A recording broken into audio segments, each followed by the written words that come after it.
Thursday, the 4th of January, 2024, and it's beginning to feel a lot like FA Cup third round weekend. Woohoo! Duncan Alexander, Charlie Eccleshare, and Adrian Clarke are here with us. Hello, everybody. Hello. Hi. Happy New Year. Happy FA Cup third round weekend to all who celebrate. How do you mark FA Cup third round weekend, Adrian? What kind of traditions do you observe? I don't have a tradition. I played in it and I'm slightly scarred by it. Really? Yeah. Why were you slightly scarred by it? One of my games was... Is that the Sheffield United Sheffield one? United, yeah. I missed a That couple of good chances. Went a begging. Oh. Played quite well, but I missed a few chances. And Nobody then we talks about that, do you? No. Miss a few chances. Yeah, and then it went to a replay and we lost. So... Wow, Adrian. Well, sorry to bring the FA Cup up then, but it's very much on the agenda today. Duncan, you've got unhappy FA Cup memories as well. Have I? And fresh ones, because your lot Wickham got done in round 2 by Sutton United. What's going on there? Yeah, not good. Home to a struggling League 2 team and crashed out, I kind of think my theory with the FA Cup is, obviously Wickham got to the semi-finals in 2001, and I think you have a certain amount of luck. I think Tottenham might be ready for a run soon, but I think I kind of accept us being bad in the FA Cup for maybe 50 years because getting to the semis was such a overachievement. You'd rather have that than just like a few fourth rounds dotted around. Yeah. Better a day like lion than a life. Yeah, no, let's not. And you're off to Tottenham yourself, Charlie, as soon as we wrap this one up. Yes. You're off to have a pre-FA Cup clash with Burnley chat with Ange Postecoglou. Exactly, yeah. Thursday ahead of a Friday night game. Yeah. Is it on Friday? Yeah. The Spurs Burnley game's tomorrow night. Okay. What, you get 3 questions. That's how it works. Yeah, about that, Tends to be. In an ideal... I mean, the big thing today is probably injuries. So what are you going to ask him? Well, depends what's been used up already, but the big topics, I guess, would be... injuries. Is anyone going to be back? How seriously are you going to take the FA Cup? Because he heavily rotated for the Carabao, and that was kind of the only time I think he's maybe been at odds with the fan base, though he kind of explained why. And then you'd have to ask him kind of what are your earliest memories of the FA Cup. Okay, nice. Yeah. And no doubt he'd have an amazing story of kind of hunkered down in the middle of the night with his old man watching Liverpool or whoever it was. I imagine we'll get some colour. Nice. If somebody's asked those admittedly excellent questions already, will you feel kind of morally obliged to come up with 3 new ones, or will you just go, no, I'm fine? Oh, definitely you feel morally obliged to come up with 3 questions. Right. Yeah, because it's just like a good opportunity. Yeah. What game do you reckon he's going to...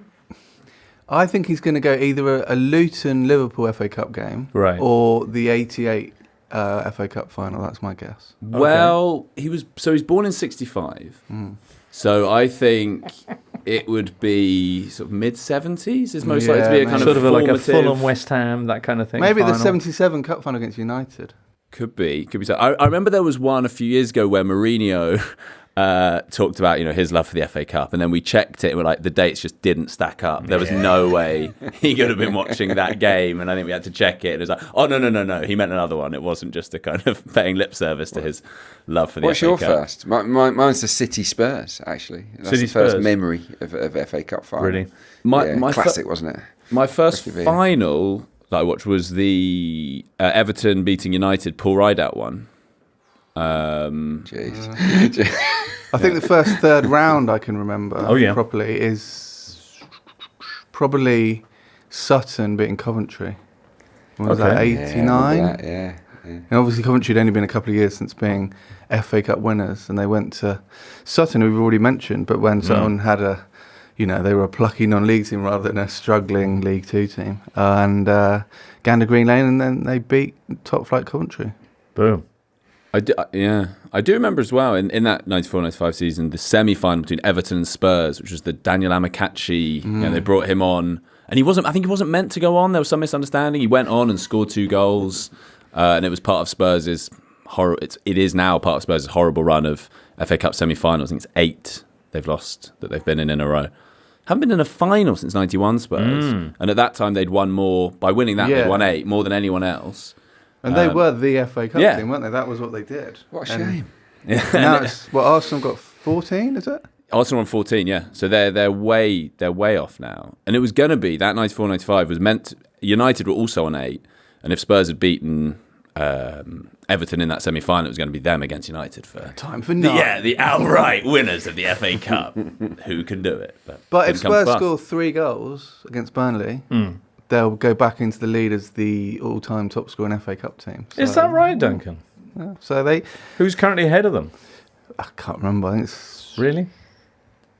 Yeah, I can't remember. Maybe I'll put that to Ange. Yeah. What he does is he's got this thing where, I mean, he kind of, he's quite a natural contrarian. So if you kind of point something out to him, he'll sort of shoot you down. Right. So I imagine if I did are say you that, a natural contrarian? No, mate.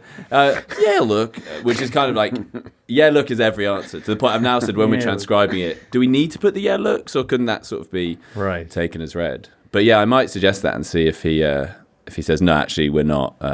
United have scored more than us. Boom. All right, well, that's Friday, isn't it? Not even the first game of this round, because there's one on Thursday tonight as we record. The fixtures then for this third round, 64 sides, of course, involved. There are 44 teams from the Premier League and Championship, 10 from League One, 6 from League Two, and 4 of your plucky non-leaguers, lowest placed of which is Maidstone United, who are going to be, they're from the National League South these days. They're currently managed by George Elokobi. They are. Don't know a great deal about the current Maidstone setup. No. It is an artificial pitch. And they're playing one of my former clubs, aren't they? Stevenage. Stevenage. Yeah. And who are they currently managed by? Oh, and Steve Evans. I know him. Did you see his rant at the weekend? I did not. Yeah. I mean, he is a very unlikable kind of chap. He is. And oh my goodness, he teed off a long run about Charles Breakspear, labelling him not a popular rubbish. Yeah. Labelling him rubbish on numerous occasions. The other 3 non-league clubs involved, you've got Chesterfield, currently leading the National League. They're away at Watford. Aldershot, who've had quite a run of putting Football League sides out. They will take on West Bromwich Albion away. And Eastleigh, also from the National League, they're away at Newport. None of those games on TV, of course. But feel free to go along. Your broadcast fixtures, sorry, Adrian. I was going to say, West Brom, you might think they might be a bit nervous about this. Do you think? You're hosting a non-league side, you're there to be shot down. But shot down literally. Yeah, exactly. I didn't even mean that. But yeah, their last 5 home FA Cup games against non-league teams, aggregate score 26-0. You're kidding. So what? They're pretty good at this. For? Yeah, they're very good. Wow. At seeing off the non-leaguers, so maybe nothing to worry about. All right. Now, the games that are going to be broadcast, Thursday and Friday, those Premier League ties. So the Spurs-Burnley game on Friday, and before that on Thursday, Crystal Palace against Everton. They're both on ITV and various Everton who haven't won it since a young Charlie Eccleshare saw Paul Ride out in his pomp. On Saturday, also on ITV, you've got Sunderland Newcastle. That's a big one. That's a big one. Also on Saturday and over on BBC, Borough, in the same neck of the woods, they take on Aston Villa. On Sunday, on the BBC, Arsenal Liverpool. And then on Monday, Wigan Athletic against Manchester United back on ITV. There's a couple of other Premier League ties, Brentford against Wolves, and the holders, Manchester City, will be hosting Huddersfield Town. Adrian, you've clearly been through these 32 fixtures. What leaps out at you? Do you want to go straight on to Sunderland Newcastle? Yeah, I think so. Yeah. That's I think that's the juiciest game. Juiciest. I hear you. Here we go. If you're Sunderland, what a time it is to be facing your moneyed neighbours Newcastle. Eddie Howe's side have lost 5 of their last 6 in the league. They also got knocked out of the Carabao Cup on penalties. And they're conceding record XG as well. Not just the Liverpool game, but against pretty much everybody. 2.9 against Everton, 2.8 against Bournemouth, 4.4 against Spurs, 4.9 against PSG. I mean, the list goes on. Yeah, it's a dream scenario for Sunderland. It is a really awful draw for Newcastle. And we spoke earlier in the season about the importance of luck in football. And I do think things like cup draws, when you're in that situation where already things aren't going for you and you just want a straightforward home draw and then you get a tie like this, it's really, I imagine, the last thing Eddie Howe would have wanted. It's a big test for them, and Sunderland will be relishing it. Right. The supporters as well will be relishing it, no? I mean, they'd rather have... The Sunderland fans, certainly. I don't know if... Well... Do you not think Newcastle fans would be... It's a long time since they've had a chance to do the But when you're in terrible form and you just need to pick me up, I don't know if they'd be desperate to have this game. Maybe some They're will. a bogey team as well. Yeah. They've not won Newcastle in the last 9 against Sunderland, so going back a long, long time. So it's not a fixture they've got recent good memories from. What I'll say about Sunderland is they've got dangerous players in forward areas. Jack Clarke is the main man. I mean, formerly of Spurs. Yeah, but he found a manager in Tony Mowbray that got him, and he has elevated himself sort of from a decent championship level player to pretty much the best championship player under him. And of course, Mowbray recently got sacked. And Sunderland have dangled a new contract in front of him, and surprise, surprise, he said no. Ooh. Because, you got rid of the guy that I really like working with, and I think a lot of Premier League clubs are interested in Jack Clarke. 12 goals this season. I think with Trippier out, Livramento will probably play there. That's the duel to look out for. Clarke against Livramento down that side. But he's not the only one. They've got some good young players. Also, Joe Bellingham, Jude's brother. Yeah, he just turned 18 a couple of months back. And he's done pretty well. Yeah. He scored 4 goals. Like, a little bit like Jude Bellingham. They don't know where to play him.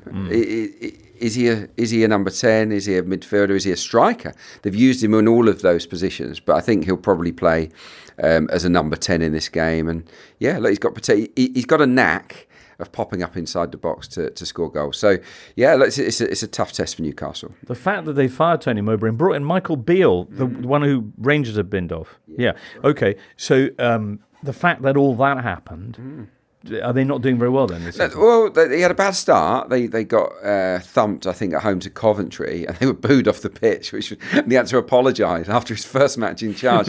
So 0 honeymoon period for Michael Beale. But since then, they've recovered. They had a good win against Preston last time out at home. So, look, they're in the playoffs. They're a solid team. They kind of can't keep any centre-backs fit, so they're a little bit weak at the back. But they're good enough if they bring their A game to trouble Newcastle, for sure. Right. Should be quite an atmosphere there. I reckon. At the Stadium of even Light. for a 12:45. Yeah, it's a shame it's obviously. Right. Understandable. Yeah. Look out for Luke O'Nien as well, who's a good player. We've been filling in at centre-half. He saved a dog recently. He saved a dog? Yeah, and the dog was drowning, Labrador, and he pumped it until seawater emerged from said hound. So, a black cat, but a dog hero. That's a beautiful. Where did this happen? That's a beautiful story. He was like a passerby, wasn't he? Right. Yeah, he was just having a nice stroll on the and he beach. saw a Labrador in trouble. Difficulty. Yeah. It was like, How did he hello, is observe that that? Labrador in trouble? Yeah. And then, He ran into the sea. I think maybe the dog had washed up onto the edge of the sea, but he was pumping, doing the old, At Wickham, he was. I remember Chloe interviewed him at Wickham, and I had to do a scout report on him for a client, and so I followed him around for the day, and he is the nicest man in the world. Like, he's the sort that basically stops and signs autographs and does selfies with every fan until basically they've all left. They ask him He's to an stop, interesting yeah. He can do at Wickham. There was a clip of him. He did a Rubik's cube in like 20 seconds while juggling the football, which again Stop. I mean, if you can combine that with And dog saving rescue, dogs. Sorry. So, yeah? Yeah. You He can't did a do Rubik's that. Cube in 20 seconds while juggling a football. Correct. Juggling the football with his feet. Yeah. So keep And your then- uppies. yeah, keep And your- saving a dog simultaneously. No dog in that scenario. That's extraordinary. Yeah. So, He might be the most multi-talented man in football. could be, yeah. That's mad. Right. Did he know you were following him around when you say you're following him around? Stalking, hiding in No, bushes. it was a funny story. It was a Take your slightly scouting amusing, report really amusing seriously. story because it was for a Singapore newspaper, and he's half Singaporean. And the Singapore, that they really wanted to recruit him to play for the national team. Right. And at the time, he was eager. He was an eager beaver to sort of partake in this interview and sell himself to the Singaporeans. And I filed a very positive scout report for them because he played well in the match that I saw, and they offered him the chance to play for the national team, to which he turned it down. No. Because you have to commit full citizenship to Singapore to represent the national team, and none of us were aware. Admin. None of us were aware of this at the outset, and that would have just caused too much hassle. So, Okay. yeah, there you go. Wow. All right, Newcastle, Sunderland. Who's got Sunderland? Sunderland, Newcastle, I should say. Sunderland, Adrian, you. I'm going to go for a shock here. I think Yeah? they're capable. Yeah. We don't know. Do we? I think Newcastle might just about have enough. Okay, there's still replays, right, this year? There are still replays in the third and fourth There round. are, which I think is really interesting because I reckon, you know, we talked about Newcastle in when they were kind of, will they go out of the Champions League, but they could stay in the Europa League, and they just went hell for leather. I wonder if we might see some Premier League teams doing that this weekend, because replays, they just want to winter up their with these winter breaks have been so carefully planned. They're so important. I think you might see teams thinking, sod this, let's just either lose or win, basically, but we do not want to replay. If they don't win, Howe will be under a bit of pressure from his own supporters, won't he? Because at the moment, the fans are totally on board with Howe, aren't they? I'm assuming they Generally, are. I think there is still they think It's more like the owners might be a little bit wavery. Yeah, I think that's probably the bigger concern. Yeah, but going out of the cup, if they go out and it's a kind of limp. It's the kind of game that can change perceptions, a local derby, and that's why again I think it's a really big one. tough draw. Ooh, all right. That's Newcastle's trip to Sunderland, which is Saturday lunchtime. The following day, the other standout fixture of this third round, which is Arsenal-Liverpool. We'll get onto that next. Arsenal-Liverpool, Sunday at 4:30 on the BBC. Faced each other last month in the Premier League. It was 1-1. That was at Anfield. They're going to face each other in February too. That seems like a lot of Arsenal-Liverpool clashes, and spare a thought for football supporters in 1980 who had to contend with not only Thatcher's Britain, but also 4 Arsenal-Liverpool clashes in 19 days in what was arguably the longest semi-final ever played in the competition, probably. Probably not. I mean, there probably is a stat out there, Yeah. but I don't know whether that's something you argue. The most replays you ever had was 6, but I think that wasn't a semi-final. No. Arsenal had 5 games against Sheffield Wednesday. Oh, did they? All right. That wasn't a semi-final Not either, a but, semi-final. I mean, it does seem baffling to the modern mind that you just keep going, And then wouldn't they toss coins to see where, after you've done one each, you then toss the coin, Who got to host the next? And then sometimes they do like a neutral. Well, no, because they were on neutral ground in those days, the semi-finals, of course. So I'm just talking about replays in general. Oh, and it just replays kept in it, general, right, yeah. And well, it's penalty shootouts just not a thing then. Yeah. no. Yeah. I think no. wasn't When it? did the penalty shootout come? I think the first one in a semi-final was the Liverpool Portsmouth one. I think was that. Quite possibly. But I mean, penalty shootouts were around before Penalty then, but shootouts they came into weren't. football in 1970. Because Panenka is in the 70s, isn't it? Yes. The first European Cup one was at Everton in 1970-ish.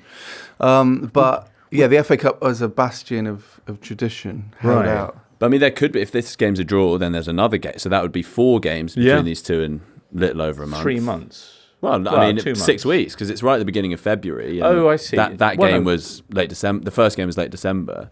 Yeah. You're So it would, absolutely right, be a Sean. very... I mean, you do get that from time to time. Okay. I mean, it reminds me of talking to Spurs as well. That early 1999, them and Wimbledon, they Yeah. played Premier League, FA Cup, League Cup, FA Cup, League Cup. So that's 5 games in the space of a month. Yeah. That must have been brutal. There was... Can we play you every week? Yeah. Yes. They literally did. having to play that, Wimbledon over and over again. In January 2004, Arsenal and Middlesbrough played each other 4 times in the Premier League, 2 League Cup semis. The 2 legs of the League Cup semis and the FA Cup. So Wow. 3 competitions. It's too 4 much. games, You 1 don't- month. It's not good. It's not baseball where that's the point. You play a team. What like that. happens as well is that the sort of battlegrounds really get Yes. drawn, and you get these individual duels where footballers have long memories anyway. Okay, a lot of footballers that I played with and against would remember the time that player nobbled them a year ago, and they would seek revenge. But obviously, when everything's so much fresher, it can make the games certainly a lot more feisty. So what feistiness do you think will be lingering over from the clash towards the end of December, the 1-1 draw at Anfield? No, I don't think I can't remember too much going on in that game. I mean, there's a bit of resentment from Arsenal's end about the state of the pitch. Clearly, Liverpool's players had different studs on to Arsenal's. They'll dry it out as payback for that wet pitch. At Yeah, Anfield. I would love it if Arsenal were to enter into sort of similar levels of housery ahead of this one, just for giggles, really. But Really? yeah, but they shouldn't need to do that. You know, they should be able to go out there and win the game. It's a big game. I mean, big game for Do you Arsenal. feel they're the better side then, Adrian? Well, not on recent form. No, on recent form, Liverpool are stronger. But yeah, I think Arsenal are as good as Liverpool. And in a way, it's a more important game, I think, for Arsenal this time around. This Arsenal team needs a trophy. I think that much is clear. Liverpool, there's less pressure on that. They've achieved trophies already as a. I mean, Arteta's already won this competition. He has, but a lot of these players weren't involved. Yeah, that was a weird team, and 4 years ago. Okay. Yeah. Also, Liverpool. Is it 4 years now? Yeah, COVID final, It was the wasn't COVID it? final. Yeah. I mean, Liverpool also have a League Cup semi-final just after this, so even in the immediate term. But I think with that, like what rivalries lingering over. I mean, Trent, I always feel he likes playing against Arsenal. There's a bit of needle there. You remember with Xhaka, the pushing and shoving last season. Obviously, he and Trent was brilliant in that game in December, but missed that big chance. Zinchenko, big game for him. I mean, obviously, no Salah this time. Will Zinchenko be fit?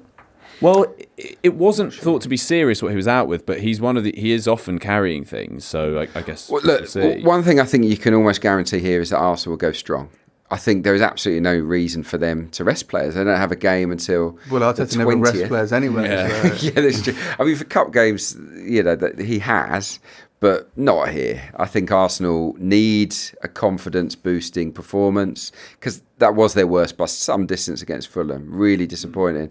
They have to bounce back. They have to show the fans that they've got a plan B, that they've got a bit more variety to their game. I think he plays the A team. And it kind of exposes, though, I think the biggest issue Arsenal have, people fixate with Arsenal on the need for a striker or whatever. The problem they have is the kind of backup front three. Their backup front three is Trossard and Nketiah and Reece Nelson. That is not a particular... their first choice front three is really, really good. And I know people at the moment are saying they're a bit off form. And yeah, maybe they are a bit off form. But that's because they can never be rested. Because there aren't those alternatives, both from the start, but even midway through a game. You need a goal. Let's say, 60 minutes. We saw it at Anfield. You're weakening quite substantially your starting 11 with your changes. Not so much Trossard, but those other two are just a way off Jesus and Saka. And that's where Liverpool have been so strong this season. Totally. They can bring on, it could be Gakpo and Nunez, it could be whoever. Same with City. Both of those two teams have a kind of rotating carousel of 6 really good forwards. Arsenal just don't have that. I can accept that. I just think that from a tactical point of view, Arsenal need to mix it up. They've become a little bit too samey. Maybe not. This is the type of game that won't be a factor because it will be attacking. Liverpool will come at Arsenal. Arsenal will go at Liverpool. It's when Arsenal come up against the sort of lower block teams that they're being sort of double marked at the moment. They've got to find a different way. I think this game might suit Arsenal, and I expect it to be an absolute belter. Excellent. Will Gabriel Jesus be available? I hope so. Good. Yeah, and if he is, I think he's got to play. And this is the other thing about this striker search. If Arsenal were to get a number 9 this month, and I don't know, they have to be creative to make it happen, but if they were to get one, it then gives them the option to use Jesus as a wide forward as well. And because I want Jesus in the team.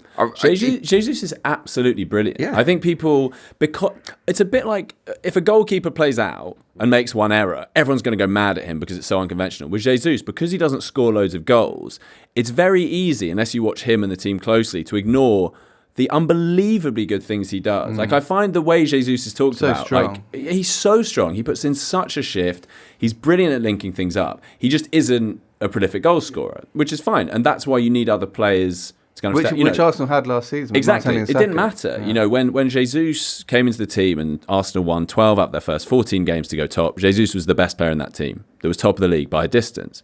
You just need the other players to step up, which they're not. I think as well, something that hasn't really been mentioned is with Arsenal, because Declan Rice has been so good, but Thomas Partey being out is just a massive loss for them. He is so important. I think because he tailed off a bit at the back end last season, kind of forgotten how good he was in the first half. And again, he was crucial to them. And you talk about something different, just having someone who can play those progressive passes from deeper areas. I think otherwise Arsenal can, as we saw against Fulham, they're just passing it side to side, and it's so much easier to defend.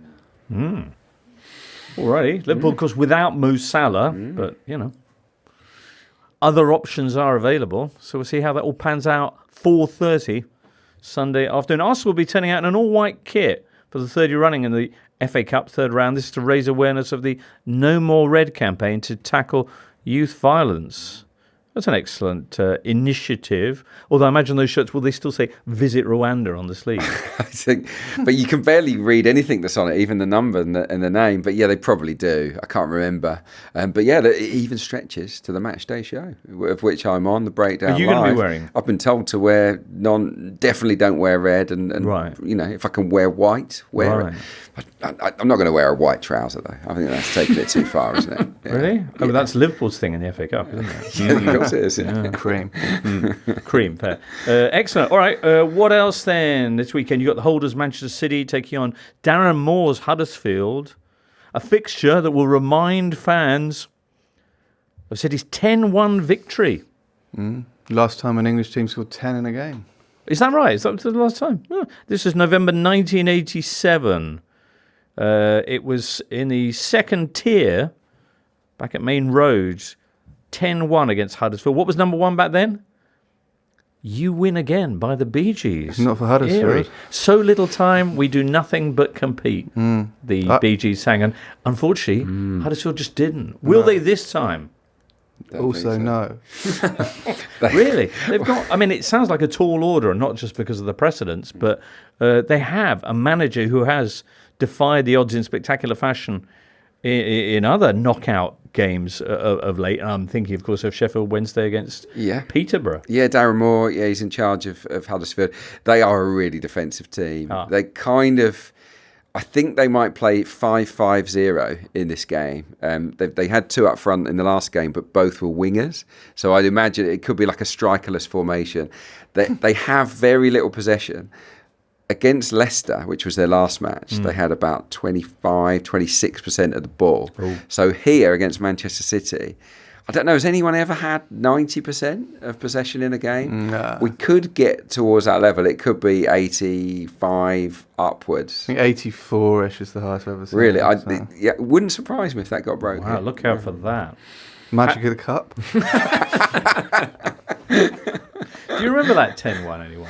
I remember seeing the goals on St. and Greaves and being really excited, because even at a young age I realised that 10 in a game, I didn't think I'd still be here now waiting for it. Yeah, waiting if you'd been told then. Yeah. Jamie Vardy's going to do what against Southampton? Give up. Also on Sunday, you got West Brom facing Aldershot. Adrian, you already told us all about that. You didn't mention the fact that Shot's manager Tommy Widrington, formerly of Southampton, has a son who's a dancer on Strictly. Mm-hmm. Apparently so. Yeah, I'm not an avid viewer, but yeah. Okay. Called Kai, apparently. That's correct. Wonder if the Strictly fans don't quite see what he's bringing to the performance, but yeah. What? Like, it's gone over my head. Kai Havertz. Explain. It's a Kai Havertz reference. Oh, Havertz, right, okay. Is he a misunderstood dancer? Yeah, exactly. West to find a role for him. West Ham. Just walks in through defences. West Ham, Bristol City. That's on Sunday as well, I think. Yeah. Could be intriguing or not, given the way West Ham were on Tuesday against Brom. I think it could, because Kudus is out. Okay. And Paquetá is out, injured. So that's two with the magic three. So it just leaves Bowen. And you saw against Brighton, they weren't quite as effective, West Ham. So first team this season not to score against the Seagulls. Yeah. But, I mean, they're still a decent team, Brighton. But yeah, no, there's a chance here for Bristol City. I saw them recently at Hull. I like the manager. Liam Manning is their manager.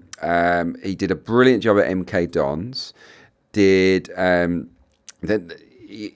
also did well at Oxford and was poached earlier this season for Bristol City. And I spoke to him after the game, and he's impressive. He's kind of understated, but clearly a really bright coach. And what he wants from his team is a little bit of bravery, a little bit of sort of adventure. So I think they'll go for it. Okay, nice. That is a very 38-year-old EFL manager phrase book, though, isn't it? Yeah. That is. And he's got a guy that you know very well, Mehmeti. And it's Mehmeti, yeah. The Albanian Messi, he's very exciting. He's a good player. And he's actually, he's come into the team since Manning took over. I think they've become a lot more progressive. And I think that was kind of why they made the change, as they were pretty functional under Pearson. And Bristol City. There's a piece in the Athletic this week about who are the biggest club never to win a major trophy. Is it Bristol City? Well, I think Palace and Fulham have got, perhaps Watford have got a bigger shout, but Bristol City obviously haven't been in the top flight for quite a while, and eventually you think they will get up. I think they're the biggest club never to play in the Premier League. Got to be. Yeah. I think it's them or Preston. Well, Bristol's certainly the biggest town never to have. It's a really good stadium they've got now. They're ready, but they've got a very young team, and they're not. I mean, they've got a very rich owner, but the owner has pumped a lot of money into the infrastructure around it, and now the question is he going to put the money into the team again? And at the moment that he's not working with a great deal. He's working with a lot of promising young players, Liam Manning. But should be a good cup tie. He began his managerial career with young players at West Ham, doing the under-23s for the Hammers. Yeah, he did. That was a while back. Yeah. Very good. Also in action this weekend, Spurs, as Charlie was mentioning earlier on, last year's runners-up Man United will be off at Wigan. That's on Monday night. And other things too. We'll touch on some of those things next. Oh, don't look now, Nottingham Forest fans, but there's talk of another points penalty in the air in the Premier League. And Forest, not surprisingly, having signed, 42 players since the start of last season, are reportedly at most risk of being charged for a breach of the Premier League's financial fair play rules. Everton also, there's talk of possibly a second penalty for them, but no further word on that. Keep taking 10 points off Everton just as they get out of the relegation zone. Just keep it interesting. The Brennan Johnson sale to Spurs actually is their big argument here. That I think Forest are saying, look, we did all we can to get within the permitted limits by selling him at the last minute. Right, but it was beyond the last minute, I think, is the issue. They sold him on the 31st and it was the 30th. Yeah, I think there is a period where they fell foul of the rules. It depends how strictly that the authorities want to. Well, judging by the Everton precedent. Everton had it the other way round with it because they sold Richarlison in that window just at the end of June, and they felt they didn't get as much as they could have or should have done if they'd done what Forest had done and waited 2 months or 3 months. Everton's appeal against the 10 points. 2 months. What kind of time frame is there on that? Not sure. Not sure what the update is on that. Yeah, it could happen any time. Or not. Well, I mean, what we don't want is summer plans to be affected. Yeah. What I did read was that there will be a decision by April on this. So a punishment, if there is one, will be meted out this season. So, Forest fans have got to hope it goes their way. That's something I'm sure you touched on Football Cliches, meted. Yeah, I was just thinking that. It's the only time you'll ever use it. Yeah, absolutely. It's quite an odd one, that. Meted out. You rarely hear it these days. Yeah, unless in this context. But even then. Really? I'm not sure. I've used it myself in years. I don't know where it came from. Yeah. Handed out is more common, I'd say now. Yeah. Handed. Slapped with a... Yeah, that's another. I think meted was very much le mot juste. Middlesbrough taking on Aston Villa. Oh, we should mention that Forest host Blackpool Sunday in the FA Cup. Tangerines currently boasting the talents of Jordan Rhodes, who producer Charlie nominates top scorer in League One. Well, the figures kind of back him up for that. Is he good, Adrian? Well, he's top scorer in League One. Yeah. He can score goals. But he's not at his peak. I think he's past his best. But yeah, Blackpool are a very attacking side. So I think they'll take it to Forest. Whether they're good enough or not, we'll have to wait and see. We will.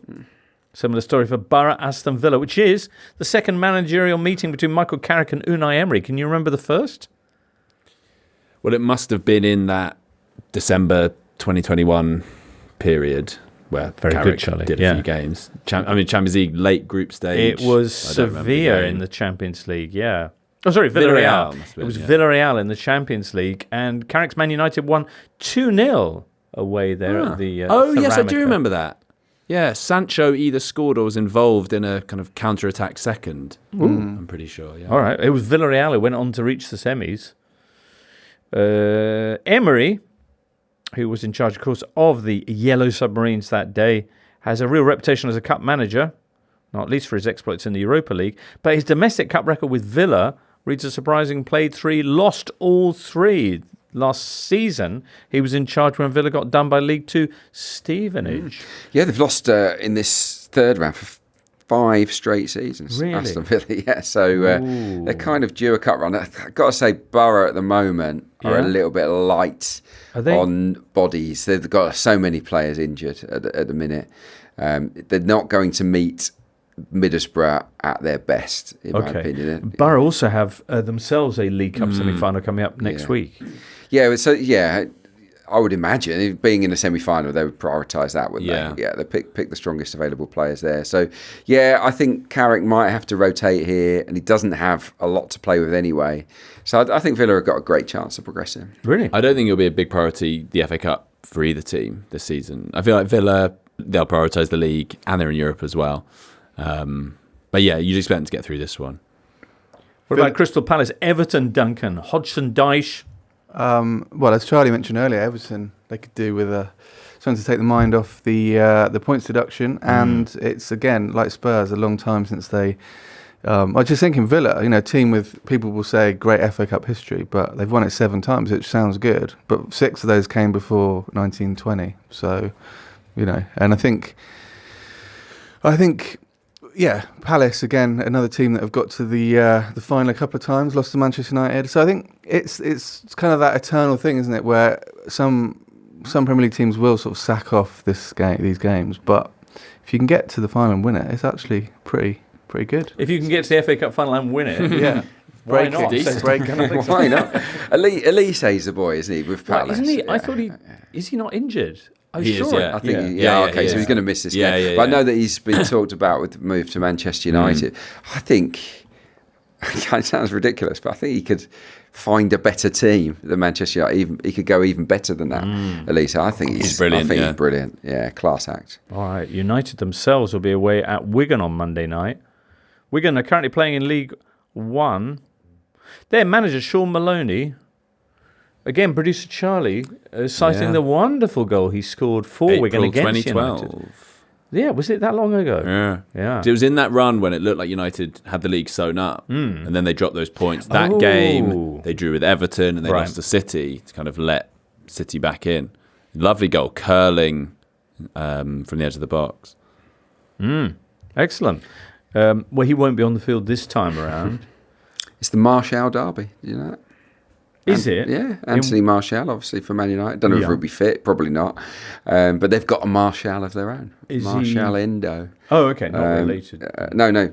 Martial Godo. He's on loan from Fulham, left back. But he's doing really well. I think he scored 3, got 3 assists in only 11 starts. So look, it's a banana skin type game, isn't it, for Manchester United?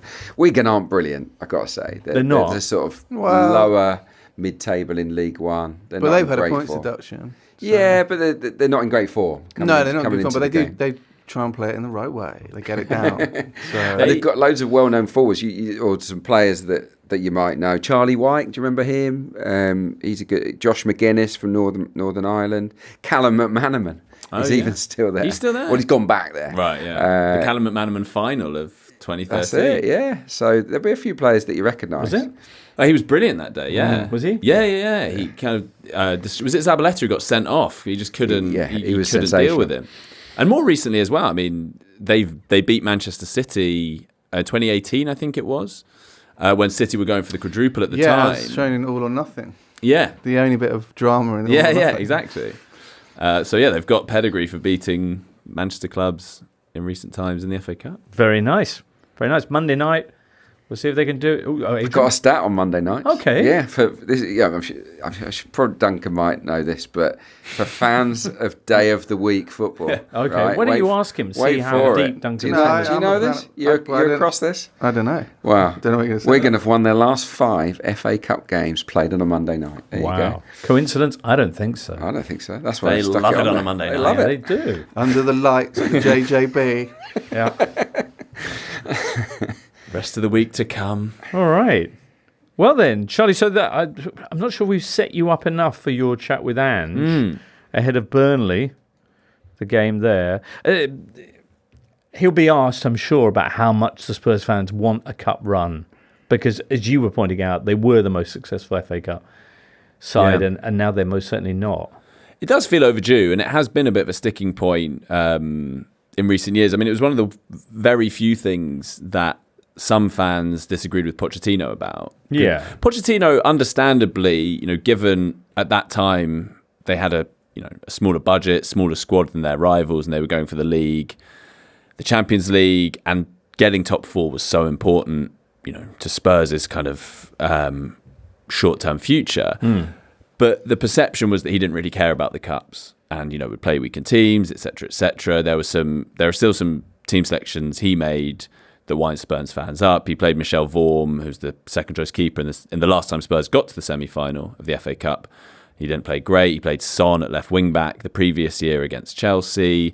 He played a completely rotated team against Colchester in the League Cup a couple of months before he was sacked. Right. I mean, the good news is that Ange Postecoglou can't really rotate. rotate. Well, genuinely. And they've got then 9 days before they play United. Right. And then 2 weeks after that, before their next league game anyway. So it's not like they're in a massively congested period. They do have injuries, obviously, but they've got players coming back. So I think he should and will go pretty strong. Okay. If they do go deep in this competition, will they do another cup single, another FA Cup song, do you think? Who knows? Does anyone make those those have gone anymore? out of fashion a bit, No, haven't not they? really. I think Wigan might be the last team to have done one when they got to final. And how did theirs go, Duncan? I can't remember. I mean, come on, there's limits. No, Arsenal did one in 2014. Did they? Yeah, a really bad one with players involved. Yeah. That's the thing. You don't really get the player buy-in. But now, do you? yeah, I think though I seem to remember like Mertesacker sort of giving it some. BFG was that mentioned? I don't know if it was mentioned in the song. Okay, I'm not sure that was their FA Cup song, by the way. So Latix fans, if I've gone with the wrong Wigan song, but it features Dave Whelan on the chorus. Yeah. I feel like it probably is. But okay, so apart from Spurs, we've obviously had brilliant FA Cup songs, courtesy of Chaz and Dave, most notably. Yeah. What's Manchester United had a few. Yeah, Come on, you Reds with Status Quo. Oh, with Quo, yeah. Why was that? That was 90. Was that the 94 one? Yeah, I think so. Right. Then Arsenal, Why your were- rememberation did I think Hot one of Stuff. Status Quo was a Man United fan. Okay. Your sort of I era. can't remember it. I think what we've lost is players in that era. It was really exciting for them, to go go into a recording studio, to go on top of the pops. Wear a suit. What was it though? Because I remember, was it John Barnes talking about World in Motion, and like he basically said they were offered the chance to take part in it, and like 4 of them turned up. Yeah. Like everyone else went to the And pub. that was with New Order. Yeah. Yeah, well, there's a bit in Peter Hook's book about the day they're actually recording the song, and I think it was Gaza, Beardsley, a few others that were there, John Barnes. And they had a rap off, didn't they? And the players were already hammered, and they didn't even want to sing. So a lot of the England in the background that you think is the players is actually the members of New Order doing it. So, yeah. But it was a fun day out for players, whereas I don't think now, Not a fun day out. But it should be brought back. Fun It's should put be in their brought back. contracts, doesn't it? If we get to a I mean, cup final, Wycombe we will once partake. Wycombe Adrian? once recorded The Wanderer, that song, Yeah. before... Dion. Huh? I think it was Dion. Anyway, I can't remember. It was before a Wembley appearance. Yeah, no, I'm talking about Dion, the Wanderer. They call me the Wanderer. Yeah. By Dion, I think. Is it? There's versions. Well, no, the reason I ask is because they weren't allowed to release it because Michael Jackson owned the rights to it. What? Dion, the Wanderer, yeah. Wow, yeah. 1961. Well, it was subsequently snapped up By Michael Jackson? Yeah, and he wouldn't allow the song to be released. So maybe that's another... No statue of Michael Jackson outside Wycombe's ground, whatever it's called. No. I can confirm Or of that. Dion. No. Sadly, yeah. I was going to say, Adrian. We did have Dion listen, Dublin I know on you've got loan, some so things to maybe. do, but I was just going to say, Duncan was talking about how much fun it was. I know it didn't turn out the best for you, but did you look forward to those FA Cup fixtures? Was it fun? Definitely. Yeah? Yeah, no, definitely. It was particularly when I went down the leagues and I played for sort of Southend and I went into the National League with Stevenage and whatnot. It was real buzz, and the games were always played at a faster tempo. It really was like a cup final. There was an extra 5 or 10% that every team involved in it seemed to find in a cup game. Believe it or not, you had bigger crowds. in the lower down you go when it gets to FA Cup than you do in league games. It mattered more, and I did love playing in them. Just never had those memorable runs, unfortunately. Yeah. What was the biggest club you ever drew when you were in the? When I was at Margate, we played Cardiff City. Did you? Yeah, I played Cardiff City. That was quite good. Gave them a run for their money, but in the end, got beat. Got beat in the second half. I think 3-0 or 3-1. So nothing too major. When you're in those low league teams playing against it, what do you? Because sometimes it can be hard to pick out exactly what it is that separates. Yeah. Kind of what was it for you that sort of stood out? Yeah, movement. I think. Yeah, when you play against a team that's clearly better than you. Suddenly, it's the way they shift the ball quickly, and then you've got players popping up in different positions on the back of your shoulder, players rotating positions. That was the big thing that I used to notice against the better teams, and it was the way they knocked the ball around, really. Because things have changed a little bit now, but if you're in the National League when I was playing, there wasn't a great deal of possession football, and you saw a clear difference there. We would be pretty direct, they would be the opposite, and they could tie you in knots if you weren't on it. Wow.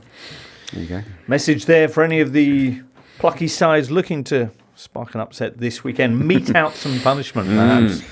Yeah, get physical. Yeah. Make it a scrap. That's always the message. Is it? Okay. Yeah. Very good. Lovely stuff, Adrian. Thank you so much. Yeah, my pleasure. For today. And Duncan and Charlie, also producer Charlie, and Liam also there in the booth, getting this ready for our YouTube channel. That's right, the Totally Football Show. That's what it's called. There'll be an @ in there or something. Anyway, I should have mentioned this at the start. If you listen to the podcast, you're not going to go back and watch it again. No, all right. Never mind, there'll be more magic on the way. Is there still magic? I think there always is. If you believe, little magic can happen in your life, Duncan. I certainly feel that way about Sunday's show. I think we're doing Sunday night. Is that right? Producer Charlie's nodding. We'll be rounding up all the FA Cup action up to that point, fresh off the back of Arsenal Liverpool. So, do join us for that. For now, from all of us here, it's goodbye. The Totally Football Show podcast is available 3 times a week, bringing you all the football news you could reasonably be expected to care about. We've got views, we've got stats, we've got analysis, we've got some of the best football writers around, and the whole thing is absolutely free. So have a listen on Spotify or Apple Podcasts or all the usual places by clicking on the link below.